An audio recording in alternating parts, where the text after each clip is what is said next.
So, if you're pregnant and you have diabetes, you've probably heard some scary things about insulin. Let's bust the most common myths. Myth number one, insulin can harm my baby. What is the fact? Insulin does not cross a placenta in significant amounts and does not harm your baby. In fact, it's the uncontrolled high blood glucose levels which are much more dangerous, and they can increase the risk of miscarriage, excessive baby growth, birth complications, newborn hypoglycemia, and stillbirth. So the real enemy is high blood glucose levels and not insulin. Now, the second myth is once I start insulin, I'll need it forever. Now, the fact, not necessarily. So many women with gestational diabetes need insulin only during pregnancy. After delivery, the blood glucose levels often improve and insulin may no longer be required. Moving on to myth number 3. Taking insulin means my diabetes is severe. What is the fact? Insulin is not a punishment and not a sign of failure. Pregnancy hormones naturally increase insulin resistance. Some women, even eating perfectly and exercising regularly, need insulin to keep the baby safe. Moving on to myth number 4.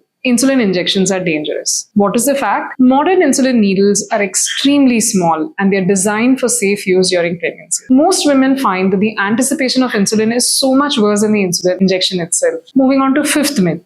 I can control pregnancy diabetes with just diet. The fact is that healthy eating is important, but sometimes it's not enough. When blood glucose levels remain above the target, insulin can actually be the safest and the most effective treatment. Insulin is not the problem, high blood glucose level is. Now, if your doctor recommends insulin during pregnancy, it's not because you failed.